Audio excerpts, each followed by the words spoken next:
Ok, nós então estamos continuando aqui procurando uma visão do que Deus fez no Antigo Testamento para entender algumas lições para nós. Então aqui você tem nós estivemos trabalhando com esse diagrama ontem, já corrigimos os dados aí. O reino de Israel compreendeu 241 anos e 19 reis. E falamos sobre essas etapas. Começou com Jeroboão, falamos sobre o pecado de Jeroboão, e depois piorou com Acabe e Jezabel. Mas durante esse tempo escuro, Deus enviou os profetas Elias e Eliseu, e houve o que nós poderíamos chamar realmente de um avivamento. Mas olhando no seu esboço, nós estamos falando aqui na página 30,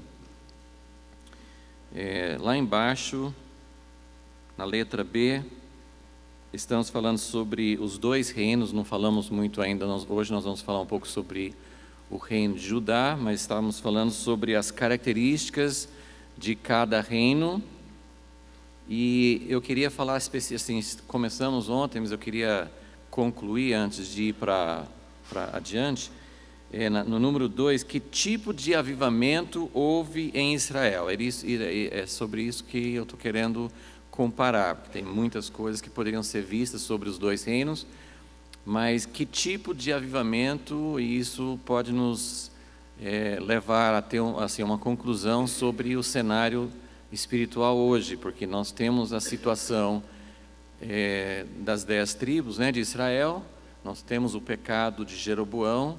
Se você pensar em termos do todo de Israel, das 12 tribos, realmente essas 10 tribos representam a grande maioria. Por isso que, como eu falei ontem, quando você vê o que é o sistema de Jeroboão, você consegue ver isso em praticamente todas as igrejas, em todo o cenário espiritual. E então, que tipo de avivamento houve em Israel? Então, só queria peço perdão por ter ido além do horário. Às vezes eu não vejo a hora, então fui me empolgando aí, né? Mas só para concluir aqui então, que tipo de avivamento, que tipo de mover de Deus houve nesse período, durante esse período no reino de Israel? Então, o primeiro mover, o grande mover de Deus, que realmente foi o mover de Deus, foi com Elias e Eliseu. E eu dei aquelas características para vocês ontem, as 7 características. Mas a característica que nós vamos agora comparar com Judá é que esse mover de Deus não trouxe uma restauração do governo de Deus para as 10 tribos. Então esse é o grande diferencial. Deus agiu poderosamente. Você não, tanto é que as duas figuras, lei e profetas, no Velho Testamento, são simbolizados por Moisés e Elias. Então Elias é o símbolo profético. Ele foi o profeta mais poderoso em termos de sinais, mas mesmo com o mover de Deus, por meio dele, não houve uma restauração, não houve uma reforma total. Mexeu, o mover de Deus mexeu, tanto é que Deus levantou Jeú, tirou a família, tirou o governo de Acabe e Jezabel. Então não é que não afetou, mas não trouxe uma plena restauração, não houve um avivamento no mesmo sentido que houve em Judá. Então isso é muito importante para a gente entender e buscar diante de Deus, entender onde Deus nos colocou e o que nós podemos pedir, o que nós podemos esperar de Deus. Então, o avivamento em Israel, que tipo de avivamento houve? Teve todas essas características, grandes sinais, tanto é que não houve essas mesmas características em Judá. Não houve fogo do céu durante os avivamentos em Judá. E outros milagres, mas também não houve uma restauração, não houve uma reforma plena do governo. E a outra coisa que muitas vezes, esse ponto também eu queria enfatizar, que vocês veem aqui que há uma subida de Jeú até Jeroboão, porque houve realmente houve uma mudança. Eles estavam sendo oprimidos, eles estavam mais ou menos como naquele ciclo de Juízes, eles estavam naquela fase de opressão, voltando para características semelhantes ao Egito. E houve um clamor a Deus, do filho de Jeú, Jeoacás. Ele clamou a Deus, e Deus, como no livro de Juízes, Deus ouviu a súplica dele, e houve uma mudança. Então, no filho dele, Joás, e depois no neto dele, Jeroboão, houve uma restauração de poder, houve uma libertação. Então, muitas vezes isso, se você transferir isso para a igreja, muitas vezes isso é chamado de avivamento, porque as coisas melhoram, há crescimento em números, há crescimento em poder, há expansão. Jeroboão expandiu o governo dele para nações vizinhas e recuperou o que ele havia perdido. Então, houve vários efeitos semelhantes a um avivamento, mas não é um avivamento verdadeiro. Por quê? Porque o clamor deles era unicamente para que houvesse libertação. Outra vez, bem semelhante ao tempo de Juízes. É o tipo de avivamento que não traz avanço e não traz restauração do governo de Deus. Então, são essas características que a gente queria mostrar. E muitas vezes, quando há um clamor a Deus, Deus visita, Deus pode fazer várias coisas no meio da igreja. Deus tem feito várias coisas, e às vezes as pessoas que estão buscando algo profundo até criticam e falam assim: como isso não deve ser Deus, porque a gente vê pessoas sendo curadas, pessoas sendo salvas, coisas acontecendo na igreja, mas como não está havendo uma verdadeira volta profunda para Deus, nós podemos ficar de fora e criticar e dizer: não, isso não é Deus que está agindo. Mas não é verdade. Deus tem um objetivo, Ele está fazendo coisas em várias frentes, e a gente não pode negar, como está bem claro aqui na história de Israel, que Deus mesmo enviou um libertador, Deus olhou para o sofrimento, Deus acudiu, Deus abençoou, mas não é um avivamento como nós realmente estamos esperando. Então, essa é a resposta, isso é mais ou menos a síntese do número 2 aqui. Que tipo de avivamento houve em Israel? Então, nós temos dois momentos: o momento de Elias e Eliseu, que realmente Deus agiu com mais poder, com mais manifestação, impactou até outras nações, e depois houve esse mover, podemos dizer que foi um mover superficial, um mover que não atingiu o coração do povo.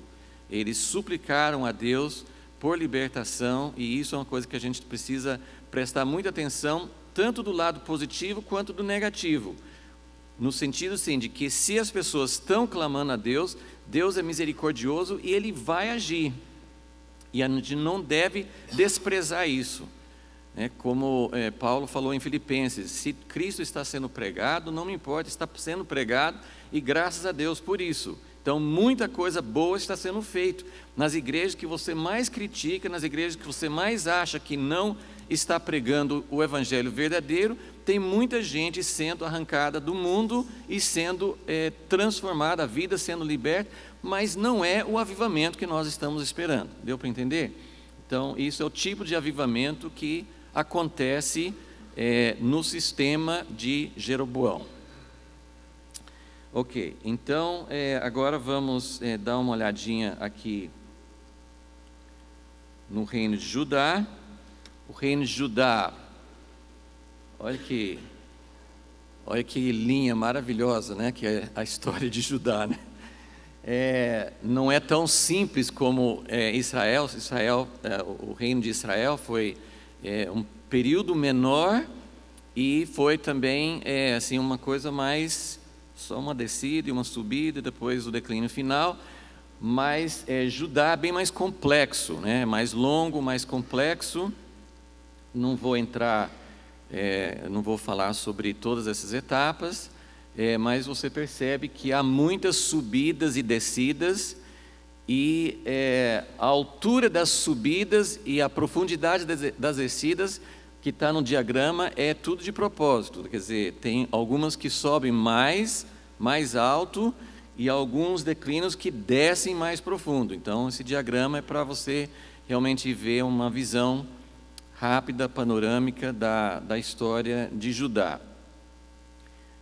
Houve também avivamentos verdadeiros e avivamentos não tão verdadeiros. Então, nós vamos falando um pouco sobre isso, mas a diferença principal entre os dois reinos, e aí a gente lembrando daqueles 7 etapas,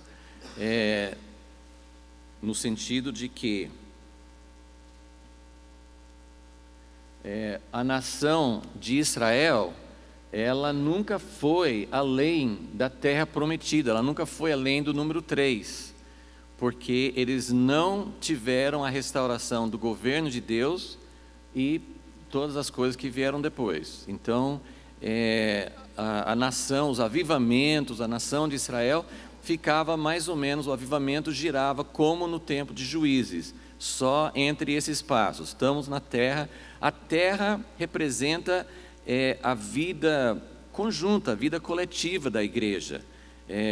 A igreja, quando está no Egito, a igreja, quando está no deserto, não é uma nação. Para ser uma nação, tem que ter a terra. A terra representa relacionamentos, representa comunidade, representa uma vida em conjunto. Pode não ter o governo de Deus, mas a terra é importante, é um pré-requisito. Então, a vida, os avivamentos, a vida do povo de Deus, muitas vezes gira nesses primeiros passos. E uma das coisas que tem que realmente incendiar nosso coração é o desejo de Deus de levar o povo adiante. Então, quando nós oramos por avivamento, quando nós buscamos a presença de Deus, nós temos que ter uma visão para onde Deus quer nos levar e desejar avançar, e além desse círculo, dessa patinação em torno dos mesmos pontos, que são muito importantes, né? Deus libertar, é muito importante Deus visitar, é muito importante Deus salvar mais pessoas, é muito importante estar na terra, mas Deus tem algo além, Deus tem algo bem além. Então, o reino de Judá tem esses 2 elementos, esses 2 passos, que são a linhagem de Davi e a cidade de Jerusalém. Eu não tenho muita revelação, a gente tem falado sobre isso, a gente tem buscado há muitos anos entender mais o que isso significa e como a gente pode voltar para Jerusalém de verdade. Então, não tenho nenhuma pretensão de achar que eu tenho a resposta a isso. Mas, assim, alguns pensamentos, algumas coisas que eu quero mostrar para vocês. E vamos voltar, só quero mostrar como no reino de Judá, o objetivo de Deus é diferente, né? As 10 tribos, a nação de Israel, todo aquele povo de Israel, Deus falava, né, quando os textos que eu li ontem, mesmo no período que eles estavam com esse avivamento, entre aspas, né, assim, Deus agindo, expandindo, respondendo o clamor do rei e do povo ali por causa da servidão, Deus falou assim: eu não vou abandonar meu povo por causa da minha aliança com Abraão, Isaque e Jacó, que era a aliança do povo e de estar na terra. Então, o povo de Israel fazia parte dessa aliança. Agora, em relação a Judá, Deus fala sobre outras coisas. Então, vamos voltar para 1 Reis, capítulo 11, onde nós vimos Deus já falando com Salomão sobre o que ia acontecer com o reino dividido. E apesar de Salomão ter se afastado de Deus, o coração dele ter perdido o seu amor, a sua relação de aliança com Deus, Deus falou com ele, 1 Reis 11, e versículo 11. Então o Senhor disse a Salomão: visto que agiste assim e não guardaste a minha aliança. Veja só, assim, o que Salomão fez? Assim, começou com o coração. Então, isso é fundamental. Acho que deu para ver naquela exposição da Carol sobre os avivamentos passados, que Deus atinge em primeiro lugar o coração. A primeira coisa que tem que voltar para Deus é o coração, né? País de Gales, aquela jovem falando assim: a minha vida é de Jesus, eu quero servi-lo com tudo que eu tenho. Então ela voltou a ter o coração para Deus, e foi o que Salomão perdeu. Viste que agiste assim, não guardaste a minha aliança e os meus estatutos que te ordenei, certamente tirarei de ti esse reino. Existe algo muito forte. Se existia isso no Velho Testamento, imagine no Novo, que Deus não a nossa prática não é ligada a uma terra geográfica, não é ligada a uma cidade na terra, mas naquela época já, eles estavam na terra prometida, mas quando eles se afastavam de Deus, a terra prometida passava a não ser a terra prometida, aquela terra, porque de repente a chuva que Deus mandava não vinha mais, a liberdade que eles tinham na terra. Por que eles estavam numa terra que era deles? Para poder servir a Deus, para poder ter Deus governando sobre eles. Mas quando eles se afastavam da aliança, outros senhores, como Isaías fala, não me lembro o capítulo, assim, outros senhores têm dominado sobre nós, porque a terra prometida, quando você não está em aliança com Deus, ela deixa de ser a terra prometida. Deus não deixa de ser um Deus de aliança com o seu povo, é diferente. Mas a terra prometida passa a não ser a terra prometida. O reino de Deus, o ponto mais alto, naquelas etapas lá, Salomão, como filho de Davi, chegou ao último estágio.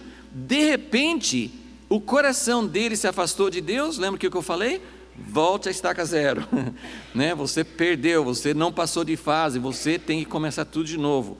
Então, o reino de Deus não é uma coisa institucional. O reino de Deus não é uma coisa que você obtém e se torna seu. Jeú achou que ele tinha feito o que Deus mandou fazer, que ele tinha promessa de Deus, que até a 4ª geração os filhos iam governar, e ele não se cuidou, não cuidou do relacionamento dele com Deus. Então tudo é baseado no coração, tudo é baseado na aliança que tem com Deus. Então, como você não guardou a minha aliança, certamente tirarei de ti este reino, porém não farei nos teus dias, por amor a Davi teu pai, mas o tirarei da mão de teu filho. Então ele vai perder o reino, mas como Deus tinha feito uma aliança com Davi, Deus não vai tirar tudo. Versículo 13: entretanto, não tirarei o reino todo, mas darei uma tribo a teu filho, por amor a meu servo Davi e por amor a Jerusalém que escolhi. Então eu quero que vocês vejam mais uma vez esses dois elementos importantes. Vai ficar uma tribo por amor a Davi e por amor a Jerusalém. Quem escolheu Jerusalém, quem achou Jerusalém, porque lembra que, se você não lembra exatamente do capítulo 12 de Deuteronômio, Moisés falou assim: quando vocês entrarem na terra, Deus vai escolher um lugar para colocar o seu nome.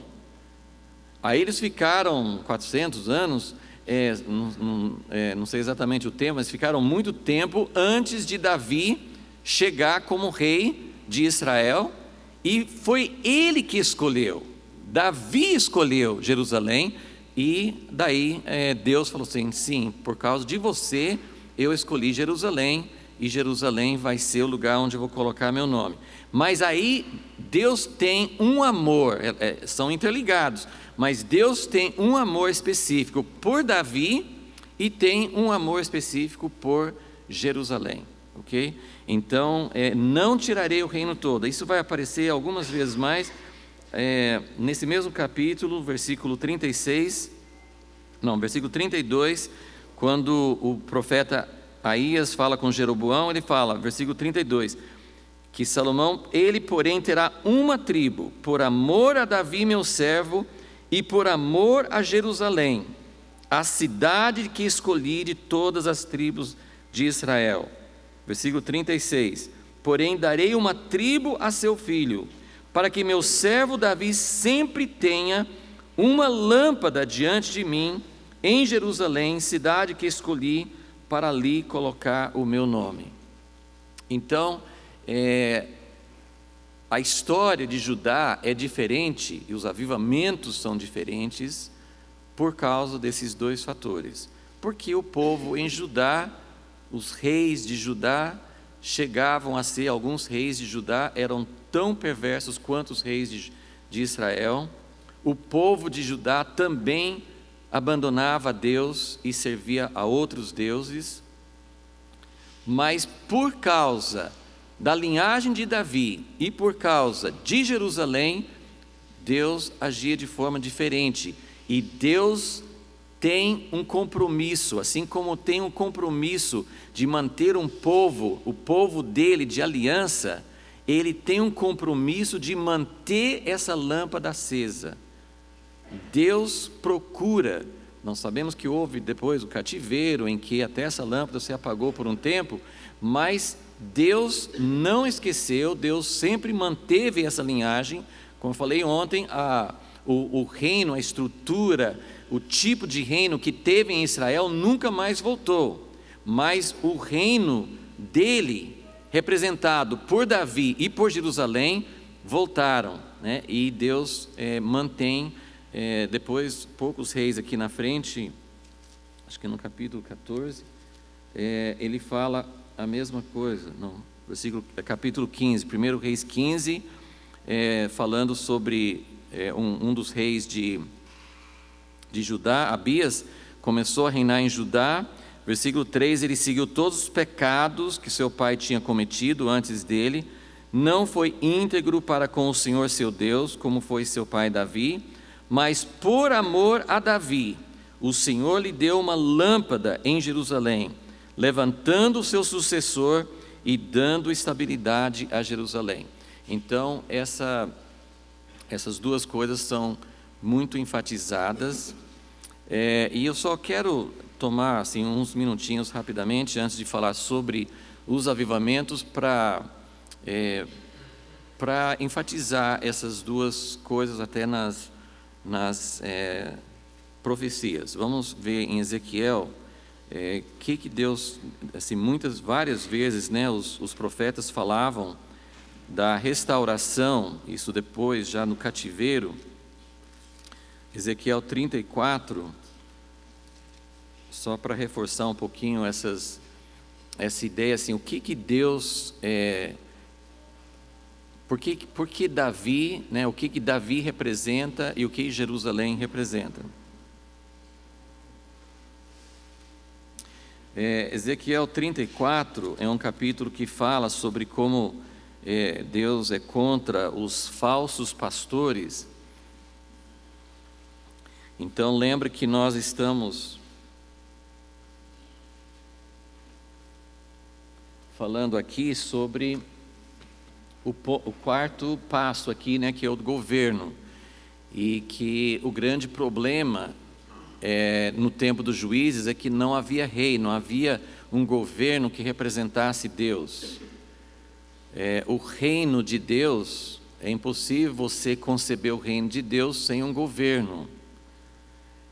Só que o governo de Deus é diferente dos outros governos. Eu não tenho tempo para entrar nisso, mas nós precisamos entender, como eu falei ontem, assim, até uma coisa difícil de entender, porque parece que Deus quer um governo, Lá atrás estava previsto, na profecia de Jacó, já foi previsto que teria um rei saindo de Judá.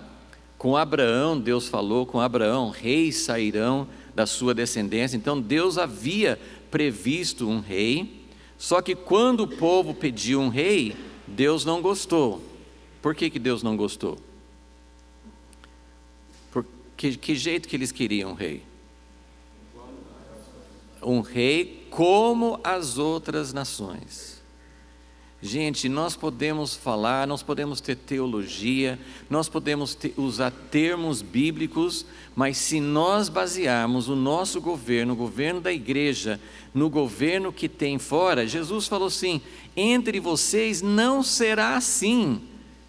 No meio dos gentios, eles têm um jeito de governar, eles têm um jeito de tratar os reis, eles têm um jeito de implantar a autoridade. No meio do governo de Deus, do reino de Deus, não é assim. A visão do reino de Deus, Deus que é um rei absoluto, que é o dono de todo o universo, como que Deus implanta o seu reino? Não é como os imperadores implantam, não é como os reis e as autoridades implantam. Então é diferente. Nós precisamos entender, quando Deus fala sobre Davi, que é diferente, que ele quer manter a lâmpada acesa, ele está falando sobre um governo diferente. Então, só olhando aqui, que ele fala assim sobre os pastores, e como os pastores cuidam de si mesmos, como os pastores estão alimentando a si mesmos, como eles estão explorando as ovelhas. Ele fala assim: eu sou contra vocês, eu sou contra esse tipo de autoridade, sou contra esse tipo de governo. Então, onde que eu vou começar? Versículo 10, 34, 10. Assim diz o Senhor Deus: eu coloco-me contra os pastores, exigirei as minhas ovelhas das suas mãos, e farei com que deixem de cuidar das ovelhas, e não cuidarão mais de si mesmos. Livrarei as minhas ovelhas da sua boca, para que não lhes sirvam mais de alimento. Então, versículo 11, Deus fala: eu mesmo procurarei as minhas ovelhas. E aí ele vai, eu não vou ler o texto todo, mas lá embaixo, versículo 22, ele fala: portanto, salvarei as minhas ovelhas, não servirão mais de presa, julgarei entre ovelhas e ovelhas, e sobre elas levantarei um só pastor.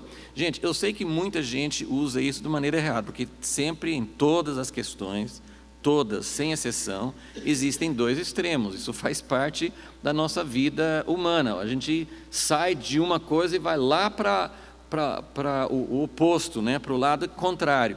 Então, como tem muita autoridade humana, muita gente governando como o mundo governa, então tem muitos grupos que se levantam assim: nós não temos pastor, nós não temos autoridade, Jesus é o nosso pastor. E está aqui, ó: sobre eles levantarei um só pastor, o meu servo Davi, que cuidará delas e lhes servirá de pastor. Então, eu posso usar esse texto para dizer: Deus não gosta desses pastores que existem por aí, vamos nos rebelar contra toda a autoridade, e nós temos um só pastor. E é uma boa desculpa para voltar para o tempo de juízo, que cada um faz o que é reto aos seus próprios olhos, né?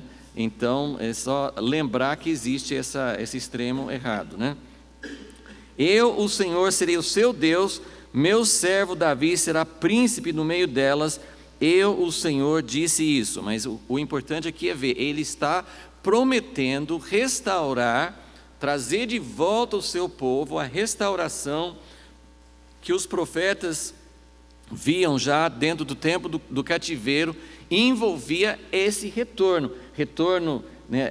A restauração dos profetas tinha todos esses passos: sair da opressão de Babilônia, fazer uma aliança, né? Tem todas as passagens profetas, Ezequiel 20, Oséias 2, que ele fala sobre renovar a aliança, fazer uma nova aliança, Jeremias 31, uma aliança diferente das alianças anteriores, voltar para a terra prometida, voltar a ter Davi reinando sobre eles. Então nós temos todas essas promessas de que Deus vai conduzir o seu povo de volta e subir em todos esses passos para chegar a um objetivo que ele tinha em mente, ok?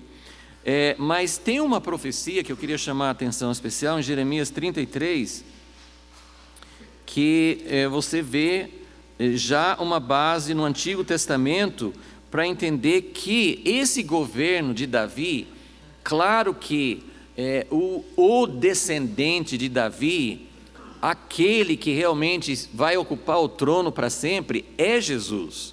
Então, o grande cumprimento de Davi no plano de Deus é o rei Jesus.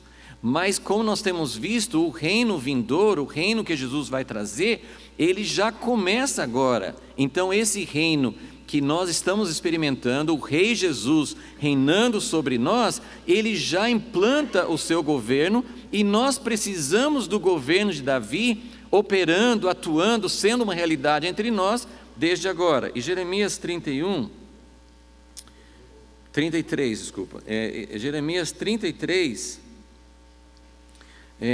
ele começa a falar, versículo 14: dias virão, diz o Senhor, em que cumprirei a boa promessa que fiz acerca da casa de Israel e da casa de Judá. Veja que aqui ele está falando, por que ele fala da casa de Israel e da casa de Judá? Isso é sinônimo? Não, não é sinônimo. Ele está falando sobre o reino dividido, as 10 tribos e os 2 reinos. Então ele está falando, a casa de Israel e a casa de Judá. Isso tem que, assim, porque ao mesmo tempo que nós olhamos para o cenário espiritual hoje e vemos o sistema de Jeroboão imperando em grande parte do cristianismo hoje, nós nunca devemos tomar a posição de que Deus não está mais agindo lá. Está sim, e Deus tem muito povo. Então Deus tem promessas, e quando a gente fala sobre a casa de Jeroboão, a gente sempre tem que ver se não está acontecendo na nossa vida também. Versículo 15: naqueles dias, naquele tempo, farei brotar de Davi um renovo justo, ele executará a justiça e o direito na terra. Claro que ele está falando sobre a primeira vinda e a segunda, porque eles já viam as duas coisas ao mesmo tempo. Naqueles dias Judá será salvo, Jerusalém habitará segura, e este é o nome com que será chamada o Senhor nossa justiça. Pois assim diz o Senhor: nunca faltará a Davi um herdeiro que se assente no trono da casa de Israel, nem faltará aos sacerdotes levitas quem ofereça continuamente holocaustos diante de mim, queime ofertas de cereais e ofereça sacrifícios. Em outras palavras, Deus vai restaurar o governo e vai restaurar o sacerdócio. As duas coisas são essenciais para que o reino de Deus seja estabelecido. 19 e 20 ele fala assim: se puderdes invalidar minha aliança com dia e noite, também pode invalidar minha aliança com Davi. Versículo 22: assim como não é possível contar as estrelas do céu, nem calcular a areia nas praias do mar, desse modo, e aqui que eu quero que vocês vejam, desse modo multiplicarei a descendência de quem? Do meu servo Davi e dos levitas que me servem. Em outras palavras, tem o rei Davi, tem o cumprimento pleno em Jesus, mas o espírito de Davi, o coração de Davi é algo que Deus está restaurando. Deus sempre quis manter essa lâmpada acesa. Então, enquanto nós aguardamos Jesus se assentar no trono na terra, em Jerusalém, governando e trazendo a paz sobre toda a terra e restaurando todas as coisas, mas nós temos o reino já sendo uma realidade agora, e para que o reino seja uma realidade, nós precisamos desses 2 elementos. Nós precisamos do governo de Davi e nós precisamos da cidade de Jerusalém, ok? Voltando para Ezequiel 37.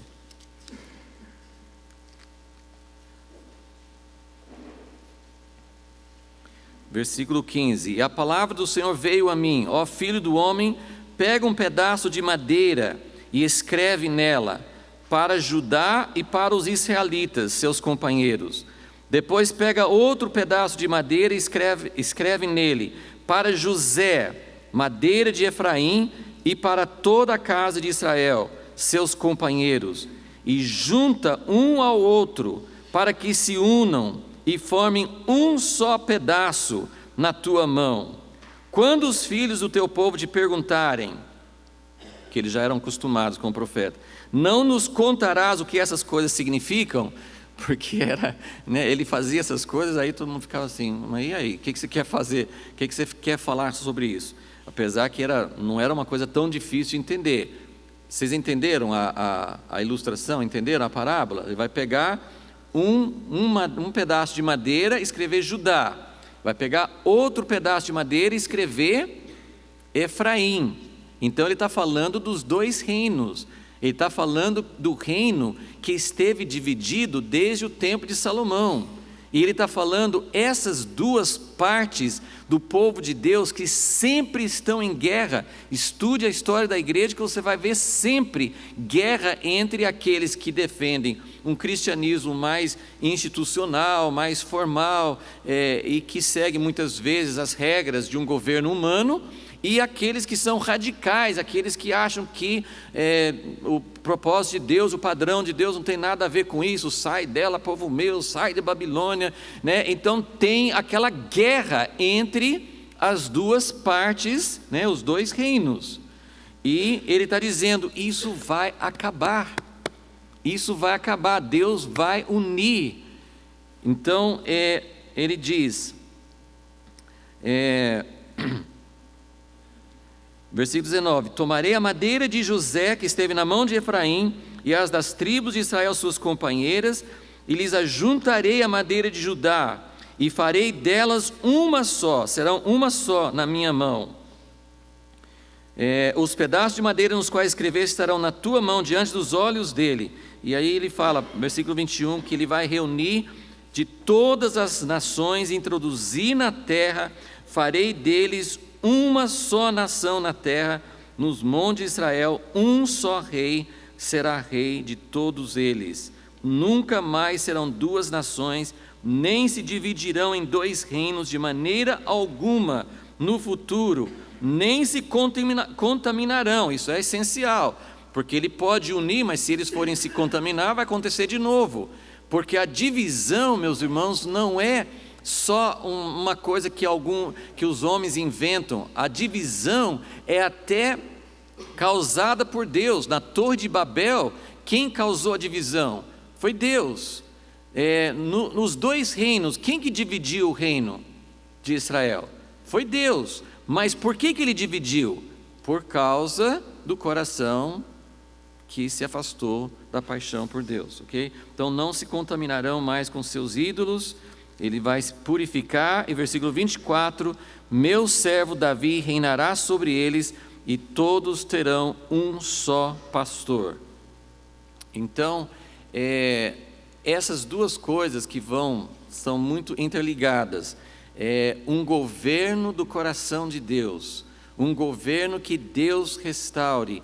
Isso não tem tanto a ver com formas de governo, se é um governo, assim, é lógico que Deus tem princípios sobre tudo isso, mas restaurar o governo de Deus não é passar a usar terminologia bíblica.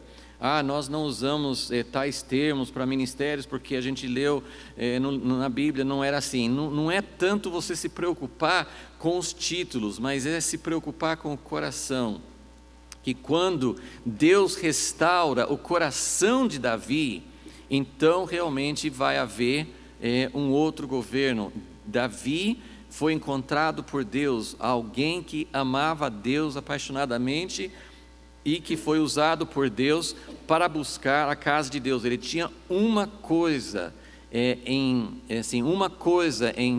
no coração dele, um alvo, que era achar um lugar para Deus. E você vai estudar a vida de Davi, você vai descobrir que ele não tinha apego. Uma das coisas que você mais vê na história de Davi, durante o período que ele estava fugindo de Saul, ele não tomou em suas próprias mãos. Quando ele tinha, eu fico pensando muito naquela Aconteceu 2 vezes, né, naquele período que ele estava fugindo de Saul, que ele teve oportunidade de matar Saul, lembra? 2 vezes, né? Uma vez ele estava na caverna, Davi estava lá no fundo da caverna, e Saul entrou na caverna lá, só ele e mais uma pessoa, e ele tinha tudo. E aí quando você olha assim, né, como é que se descobre a vontade de Deus? Propósito de Deus, convicção interior. Davi tinha um monte de confirmações para matar Saul. Você pode pegar aquele livreto Como Achar a Vontade de Deus, que tem 7 luzes, ele tinha umas 4 daquelas 7 lá, para matar Saul, né? Porque ele já tinha a convicção interior e a unção de Deus e a palavra de Deus que ele ia ser rei. Ele tinha conselho. Olha a palavra, eu não sou contra o conselho, gente, mas tem que saber de quem que você vai receber conselho. Ele tinha conselho de pessoas fiéis, leais, que estavam lutando com ele pela mesma causa, e que falam assim: Davi, o Senhor entregou o teu inimigo nas tuas mãos, levanta-te. Você não quer fazer, a gente faz por você. Então ele tinha tudo, ele tinha confirmação de circunstâncias, ele tinha conselho de pessoas que estavam buscando o mesmo alvo com ele, mas ele tinha um princípio superior a tudo isso, que quem vai colocar ele no trono não é nenhuma dessas coisas, que se Deus colocou Saul no trono, só Deus poderia tirar Saul do trono. Então isso é muito forte, aconteceu 2 vezes e tem mais situações. E depois que Davi é rei, lá na frente, quando o filho dele se levanta contra ele, ele sai de Jerusalém, para que ele podia se apegar ao trono, ele podia dizer: puxa, esse lugar é meu, Deus deu para mim, eu não vou abrir mão daquilo que Deus me deu. Outra vez, gente, é uma coisa que a gente usa continuamente. Eu vou aceitar alguém me acusando, alguém me atacando, sendo que Deus me deu? E isso traz prejuízo para a igreja, traz prejuízo e feridas. E Davi sabia que Absalão atacaria Jerusalém, e Davi falou assim: eu não vou, sai eu sozinho, eu não vou colocar o povo de Deus em risco por causa do meu apego. Aí ele sai de Jerusalém, e a Bíblia descreve essa cena dramaticamente, você quase visualiza Davi com todo o pessoal saindo com ele. E aí os sacerdotes pegam a arca e vão atrás de Davi. Davi, aqui a arca, vamos juntos aí, você que trouxe a arca, então vamos levar a arca junto com você. Davi falou assim: não, leva a arca de volta, também não vou colocar a arca em perigo aqui. E se Deus quiser me levar de volta, Ele que me conduza de volta. Quem sabe Deus não me quer de volta? Isso é Davi. Esse é o Davi que Deus fala assim: eu vou colocar Davi sobre o trono.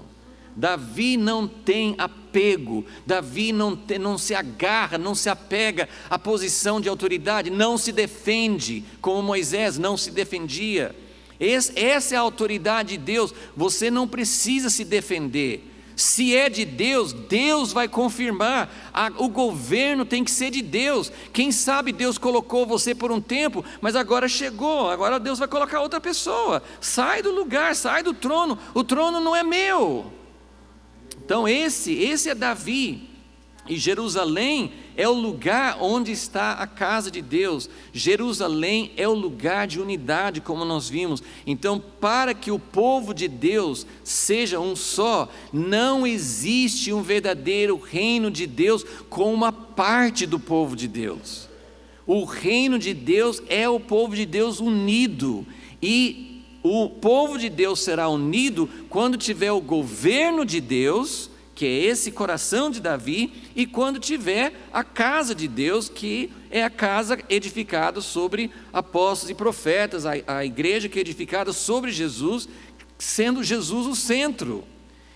Nós temos aquele livrinho antigo do japonês, União através da comunhão, porque se nossa união não estiver baseada em Jesus, nós não temos uma verdadeira união. Então Jerusalém representa a base de união. Nós precisamos achar essa base de união para que o Senhor realmente traga o seu reino sobre a terra. Aí, com Davi e com Jerusalém, pode haver a expansão do reino e pode haver realmente o que Deus quer fazer na terra. Amém?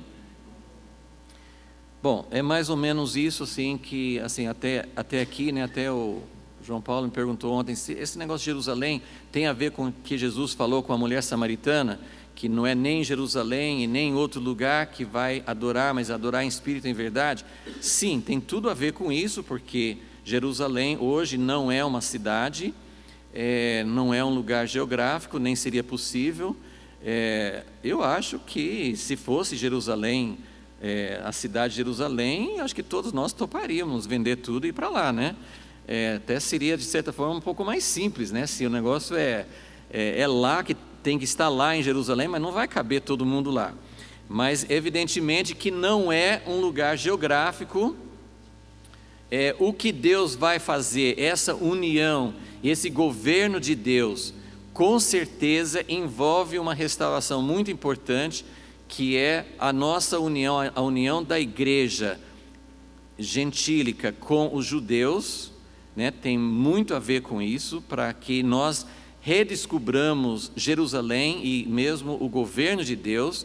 Irmão Asher fala muito sobre isso, sobre a restauração do governo de Deus, dos ministérios de Deus, que nós precisamos dos judeus, nós precisamos dos nossos irmãos judeus para reencontrar essa plenitude do governo de Deus sobre sua igreja. Então faz parte disso, mas Deus quer unir todas essas linhas, né? Tem havido muitas divisões fortes na igreja, a divisão entre católicos e evangélicos. Aqui no Brasil isso é cultural.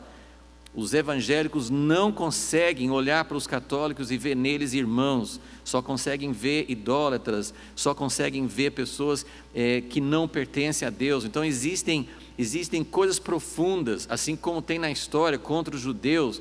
Então existem feridas profundas, existem divisões entre tradicionais e pentecostais. Quantos não sentiram isso? Se você é meio quieto, a pessoa fala assim: nossa, você é tradicional, você não é das pessoas que estão realmente andando com Deus. Então tem muita divisão, tem muita coisa separando.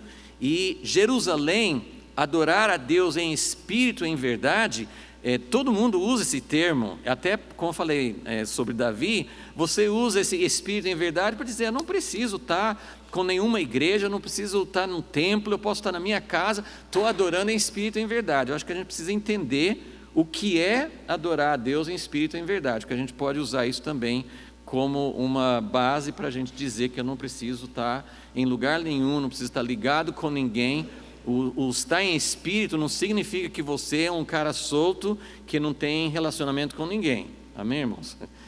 Espírito e verdade vai incluir realmente estar ligado com Jesus e com todo o corpo dele, né? Então, essas questões são muito importantes.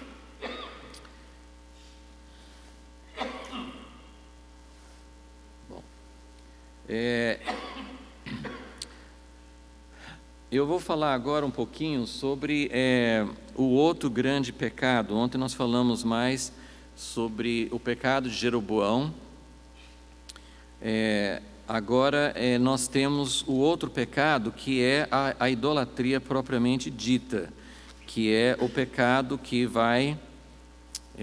nós vamos encontrar tanto no reino quanto no outro. Amanhã que nós vamos falar um pouco mais especificamente dos avivamentos em Judá, mas hoje eu quero falar um pouquinho sobre, como nós vimos aqui no caso de Israel, o primeiro nível de pecado era com Jeroboão, mas Acabe e Jezabel foram além.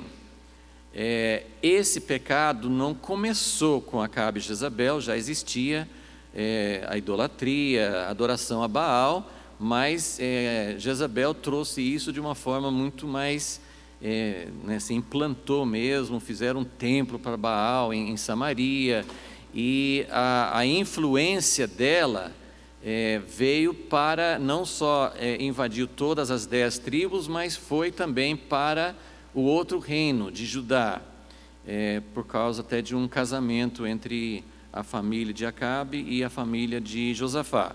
Mas assim, eu só quero falar rapidamente, eu não tenho também, eu acho que assim, idolatria é um termo muito extenso, mas eu só queria assim chamar a atenção, porque isso é o que sempre vai trazer, como nós vimos com Salomão. Por que ele se afastou? Ele começou a amar muitas mulheres, mas as mulheres dele amavam ou serviam a outros deuses. Então, nós temos todos os diferentes deuses, provavelmente cada um represente alguma coisa, mas o Deus falso que é mais falado, que aparece mais, foi esse Deus Baal que Jezabel trouxe, que foi contra esse Deus que Elias fez aquele confronto, né, com os profetas de Baal.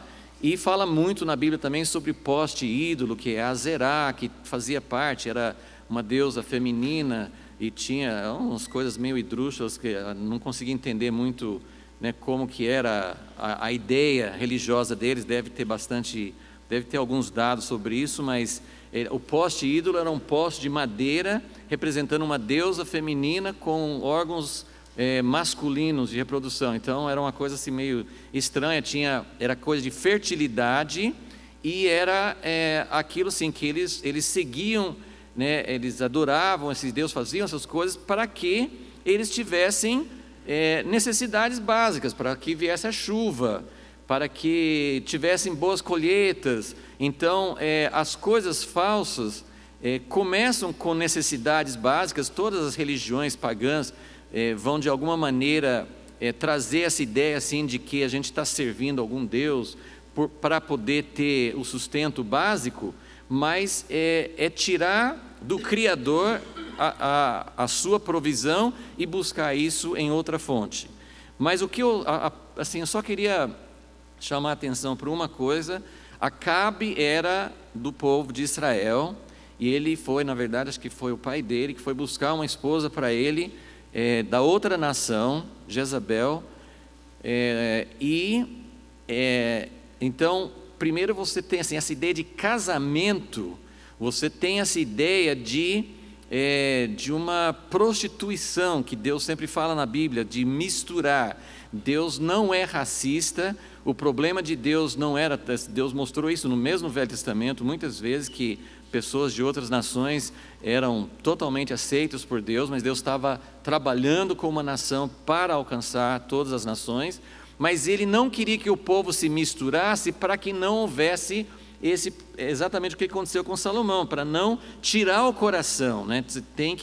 E isso é um princípio válido até hoje, né? O casamento tem que ser entre duas pessoas que amam a Deus, senão é algo que assim, é julgo desigual, é coisa que não vai realmente ter a base e a bênção de Deus.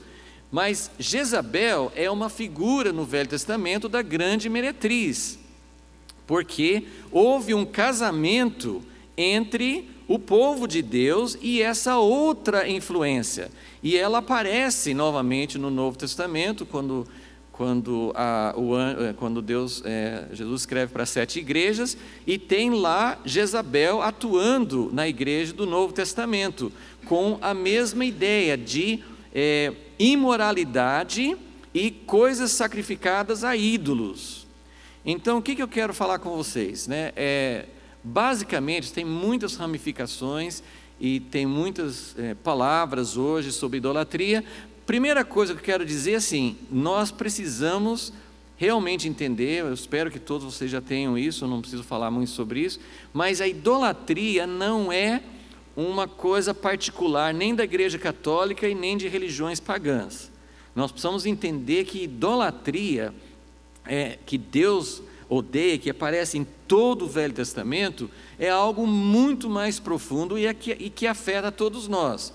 Assim como nós vimos ontem que esse pecado de Jeroboão era algo muito sério, que as pessoas todos os reis, nenhum deles conseguia se livrar do pecado de Jeroboão, porque tinha esse apego ao poder, ao controle humano. A idolatria também é um vírus, é uma tiririca que você arranca e que volta de novo. Não sei quantos vocês já tiveram problema com tiririca no jardim, né? Mas é um problema sério, porque as raízes são ramificadas e você pode até arrancar e achar a batatinha da raiz, mas tem uma coisa que vai te mostrar que ela vai voltar, que é quando você arranca, tem a raiz, ela tem umas batatinhas na raiz, mas da batatinha que saiu tem uma outra linha que rompeu quando você arrancou. Isso aí prova, é como um câncer, né, de metástases, né? Assim, ali naquela, assim, ela vai ramificando, tem uma rede de raízes embaixo da terra. E se você não arrancar a última raiz que está lá embaixo, ela vai voltar. E a idolatria é algo semelhante, é uma ramificação, é uma coisa que aparece. Antes de falar um pouquinho mais sobre isso, vamos abrir em 2 Crônicas. Eu queria mostrar como é progressivo isso.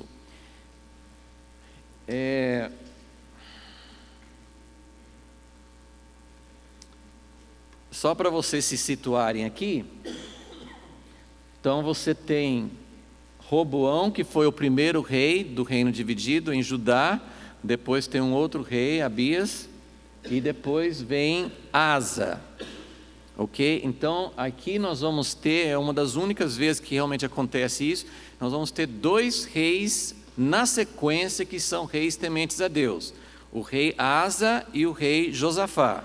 Então eu só queria mostrar na sequência, porque muitas vezes você tem uma alternância. Você tem um rei que serve a Deus e depois, que já é um reflexo sobre aquilo que nós estamos falando, que muitas vezes o rei bom, Ezequias foi um dos melhores reis de Israel e o filho dele foi o pior de todos. Então, isso nos fala sobre paternidade. Alguma coisa muito errada aconteceu ali. E Deus intervém, porque um rei horrível pode ter um rei maravilhoso, um filho maravilhoso. Então, Deus age, né, assim, muitas vezes tem essa alternância. Mas com Asa e Josafá não teve esse problema. Então, veja só queria mostrar como a luta contra a idolatria é uma coisa progressiva e quando você pensa que está arrancando, tem mais ainda.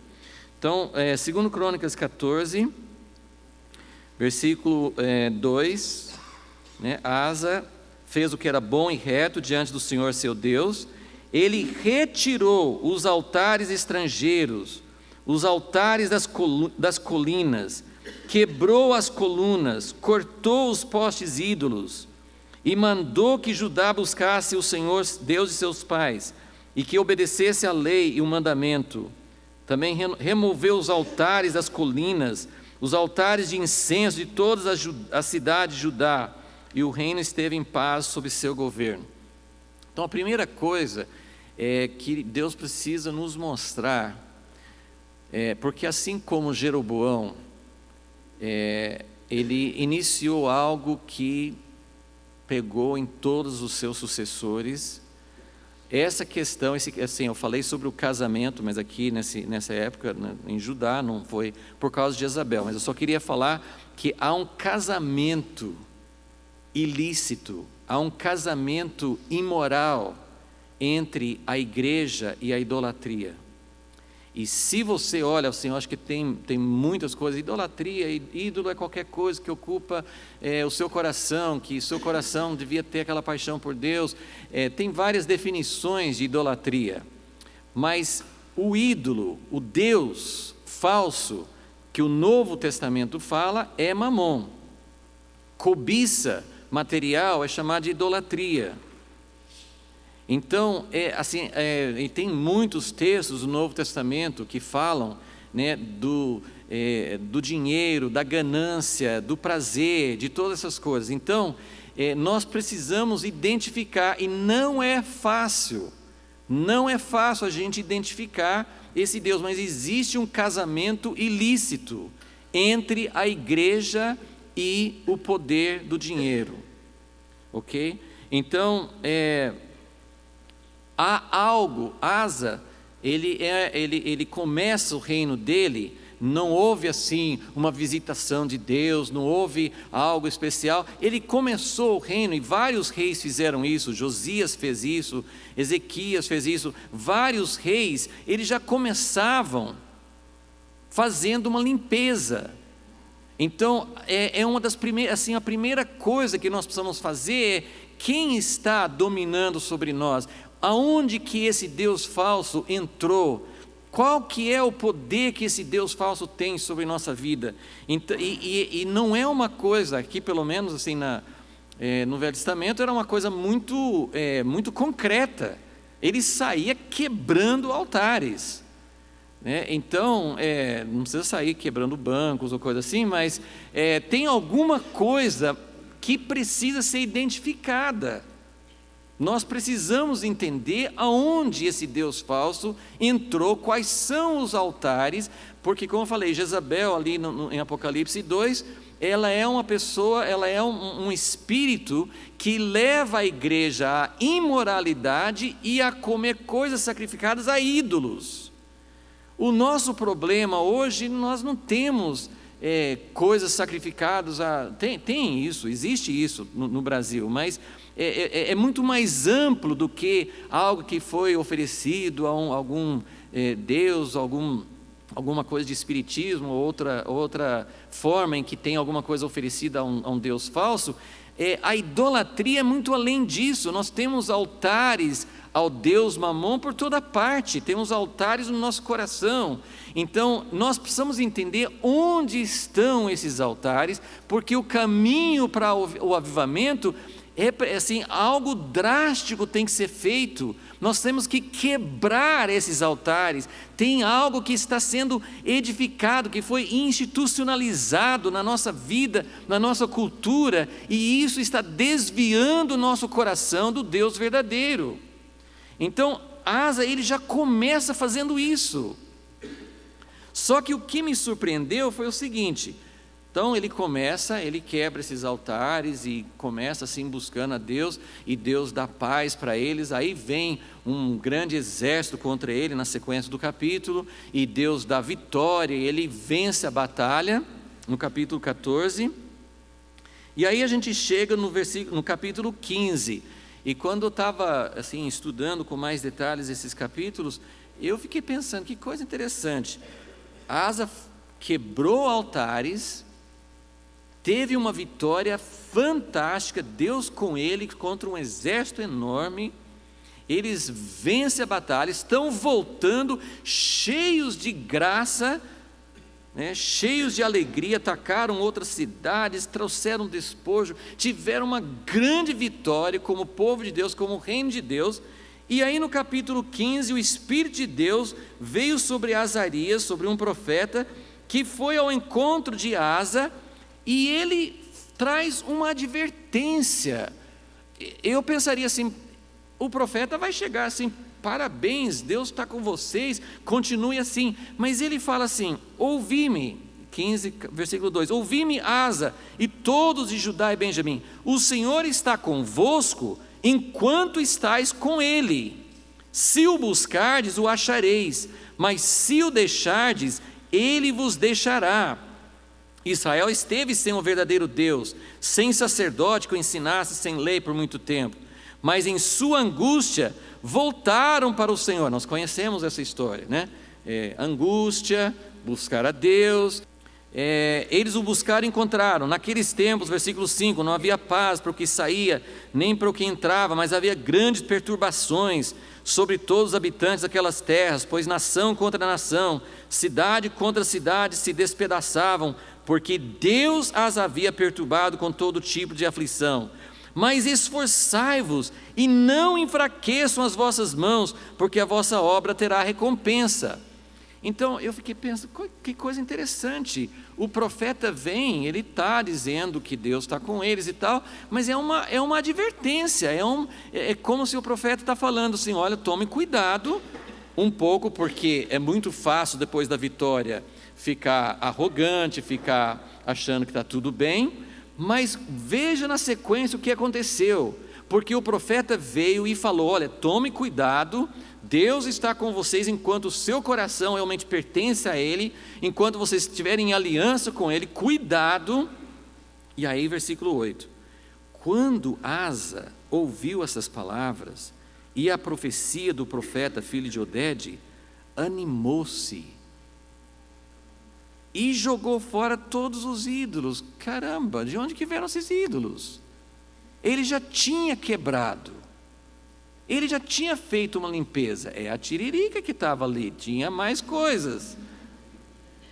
Então ele jogou fora os ídolos odiosos de toda a terra. Então ele achou mais ídolos.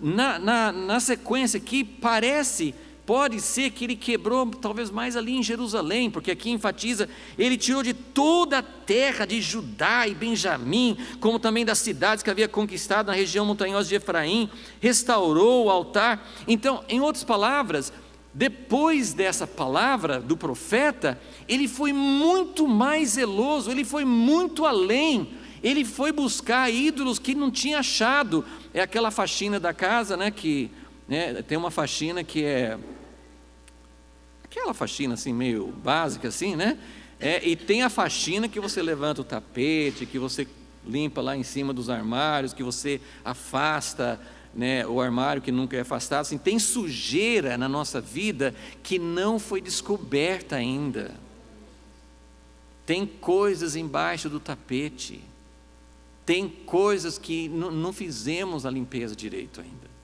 Então isso é o avivamento progressivo, isso é preparando o caminho para o Senhor, e o Senhor chegando e fala assim: mas tem mais coisas para tirar.